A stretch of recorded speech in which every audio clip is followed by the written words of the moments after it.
Yo, what is up, everybody? Welcome back to the show. I am Bryce Lockridge, your host of Crushing Fantasy Football. Guys, today I'm super pumped because we are one day away from the start of football season. We got Cowboys Bucks tomorrow night. A lot of fantasy implications. It should be really fun to watch. Both teams are loaded with fantasy studs, guys. It's going to be exciting. All right, guys. Today I'm going to be going into my top 25 receivers for week one, and I'm going to get right into it, guys. But before we get started, click the subscribe button below. That's going to help my channel. All right, guys. I'm going to start with Tyreek Hill. Tyreek Hill is the number one receiver in Kansas City, which is the best offense in football. They got Pat Mahomes throwing the ball for him. Look, Tyreek Hill is completely untouchable this year, guys. You can't cover him. The dude runs a 4.25 40. There's no single coverage that can beat Tyreek Hill. Pat Mahomes is going to get him the ball at will, and he's probably going to score a touchdown or two every week. I mean, this dude could score 20 touchdowns this year. It's just absolutely crazy. Tyreek Hill's an easy start week one. There's nothing to really think about here. He's playing the Browns. It's going to be a high-scoring game. You're starting Tyreek Hill. Devontae Adams is my number two. Devontae Adams had a huge season last year. No reason he shouldn't do the same thing this year. Aaron Rodgers probably wants to win a Super Bowl in his last year in Green Bay, so he's going to be getting his best wide receiver the ball. Devontae Adams is absolutely matchup proof. You're going to be playing him in week one, and you're going to be playing him every week this year, guys. So just plug and play Devontae Adams.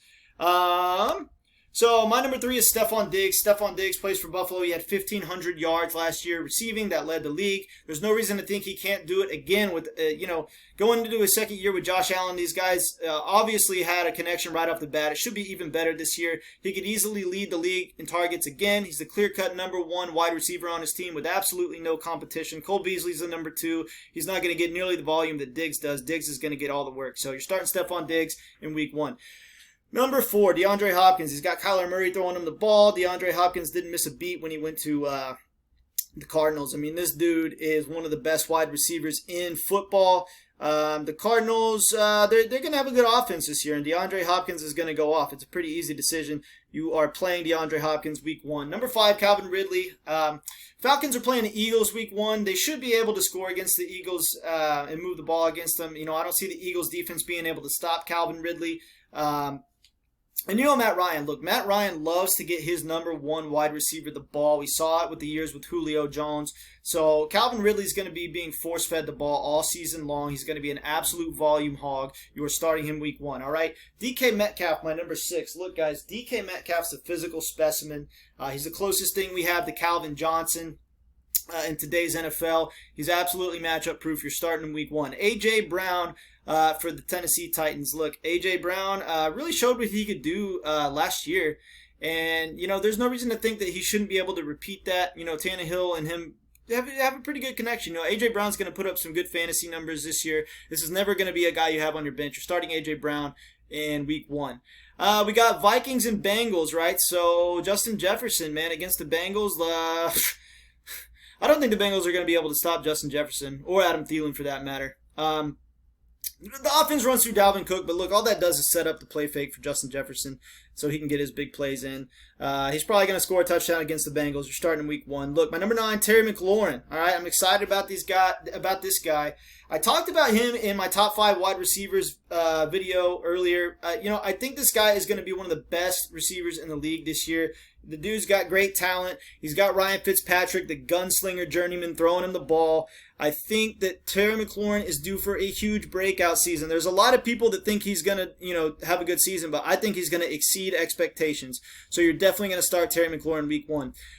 Julio Jones. Julio Jones could easily outperform A.J. Brown this year. We're talking about Julio freaking Jones, guys. This might be still the most talented wide receiver in football. He's a little bit older now, but he's still got some tread on the tires. The dude could produce elite fantasy numbers, and he probably will. You're starting him week one. All right, guys. Going on to my next list here, we're looking at my 11 through 20. Look, Brandon Nyuk is a huge breakout candidate this year, going into his second season. Who knows how long Garoppolo is going to be the quarterback, but it doesn't really matter who the quarterback is. Brandon Ayuk is pretty damn hard to shut down, and he's going to have a huge second season in the NFL. You're definitely starting him week one.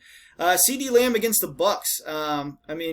Cowboys-Bucks is going to be a high-scoring game. Look, Tom Brady's going to come right at the Cowboys, and does anyone really think the Cowboys defense is going to stop Tom Brady? Probably not. So it's going to be a high-scoring game. The Cowboys are going to be playing catch-up, which bodes well for the fantasy numbers for all wide receivers on the Cowboys. You're starting every Cowboys wide receiver in this game without question. You're definitely starting CeeDee Lamb in week one.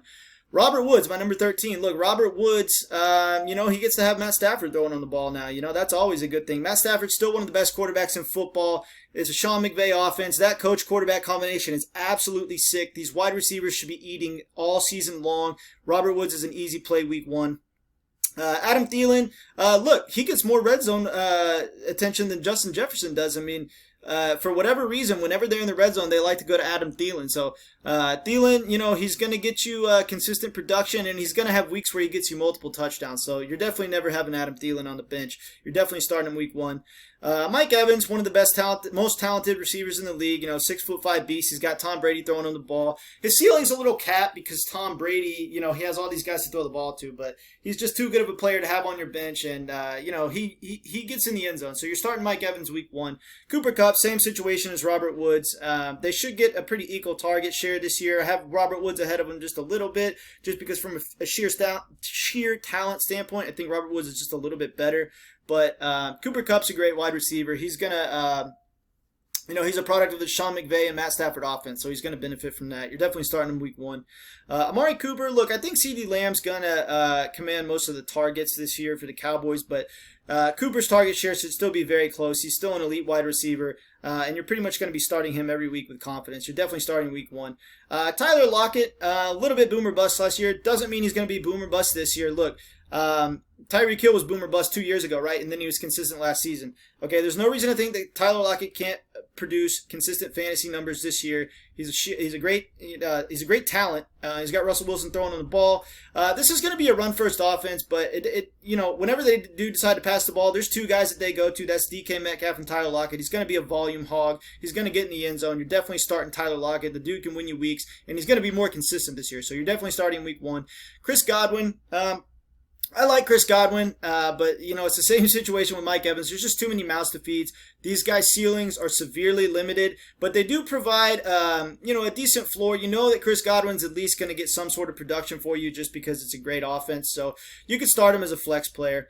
You're definitely starting him week 1. Kenny Gallaudet, I would definitely have this guy higher. He's one of the most talented receivers there is, but look, the Giants' offense is garbage, guys. We can't trust the offensive line. Can't trust Daniel Jones.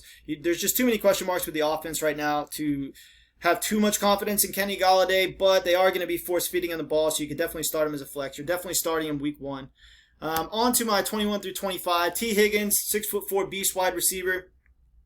The Bengals and the Vikings, it should be a pretty high-scoring game. I think T. Higgins is going to eat all season long. He's definitely going to do well against the Vikings, because the Bengals are going to have to score points to keep up with them, so they're going to be getting T. Higgins, their best receiver, the ball. You're definitely starting T. Higgins week 1.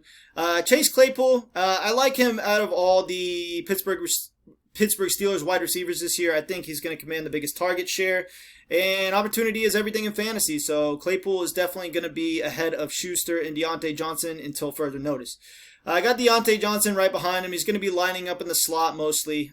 So for PPR formats, he's going to be pretty good because he's going to get you a lot of catches lining up in the slot. So you're starting Deonte Johnson week 1. Allen Robinson, I'm never big on anyone that plays for the Bears, but this dude is a talented wide receiver, and he's the number 1 on his team, so he's definitely in the top 25 for the week. Starting Allen Robinson week 1. Tyler Boyd, another talented Bengals wide receiver. He's not going to have as good of a year as T. Higgins, just because T. Higgins is the most talented receiver on the team, quite frankly. But week 1 matchup against the Vikings, high-scoring game. He has a chance of getting in the end zone, so, he's definitely in my top 25 for the week. You're definitely starting week 1. All right, guys, that's it for my wide receivers for week 1 of the season. Let me know what you guys think. Guys, I'm super pumped. Let's get this W in the first week of fantasy. I hope this list of wide receivers helped you to figure out who to plug into your lineup and who to not plug into your lineup for week 1. So let's get this win, and I will see you guys tomorrow.